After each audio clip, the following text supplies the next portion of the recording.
বিশিষ্ট প্রাবন্ধিক ও শিক্ষাবিদ অধ্যাপক যতীন সরকার আর নেই। বেলা 2:45টার দিকে ময়মনসিংহ মেডিকেল কলেজ হাসপাতালে তার মৃত্যু হয়। যতীন সরকারের পরিবারের সদস্যরা জানিয়েছেন তিনি বেশ কয়েক মাস ধরে বার্ধক্যজনিত সমস্যায় ভুগছিলেন।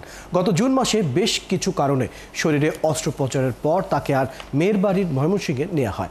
সেখানে আবারও অসুস্থ হয়ে পড়লে ঢাকায় নেওয়া হয় এবং গত সপ্তাহে আবারও ময়মনসিংহে গেলে আজ হাসপাতালের আইসিইউতে তার মৃত্যু হয়। বিকেলে তার মৃতদেহ জেলার উদীচী কার্যালয়ে সর্বসাধারণের শ্রদ্ধা নিবেদনের জন্য রাখা হবে।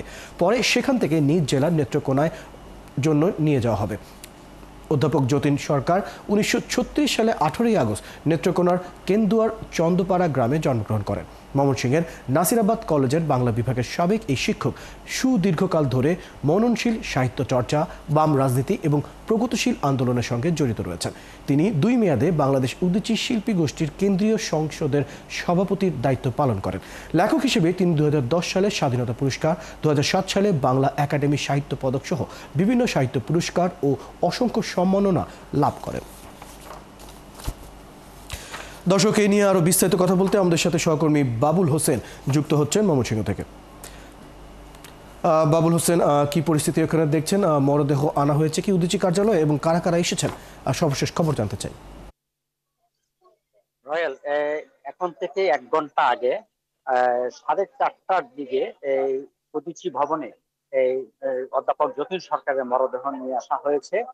সর্বস্তরের মানুষ এবং দলের এই কমিউনিস্ট পার্টি সহ বাম সংগঠনের নেতা কর্মী সমর্থক যারা রয়েছেন তারা এখানে ফুল দিয়ে শ্রদ্ধা নিবেদন করছেন এবং সর্বস্তরের মানুষ এই ফুল যে শ্রদ্ধা নিবেদন এটি চলছে উদীচী ভবনে। আমি সেখানে রয়েছে, আপনি দেখতে পাচ্ছেন যে তাকে নিয়ে আসা যে মরদেহ বহনকারী যে অ্যাম্বুলেন্স সেটি এখানে রয়েছে। এখানে সর্বস্তরের মানুষের ফুল দিয়ে শ্রদ্ধা নিবেদন শেষে মরদেহ নিয়ে যাওয়া হবে নেত্রকোনার নগরীর শহরের সাতপাই এলাকার যে বাসভবন রয়েছে অধ্যাপক যতীন সরকারের, সেখানে নিয়ে যাওয়া হবে।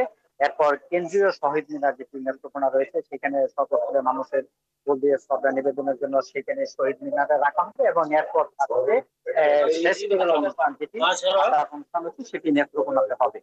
এই মুহূর্তে আমরা দেখতে পাচ্ছি যে উদীচী ভবনের কার্যালয়ের ভেতরে নানা পেশার মানুষ শ্রদ্ধা করছেন এবং অনেক সরকারের প্রতি শ্রদ্ধা নিবেদন করতে চান। অনেকে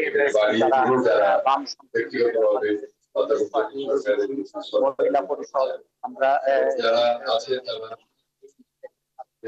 শ্রদ্ধা নিবেদন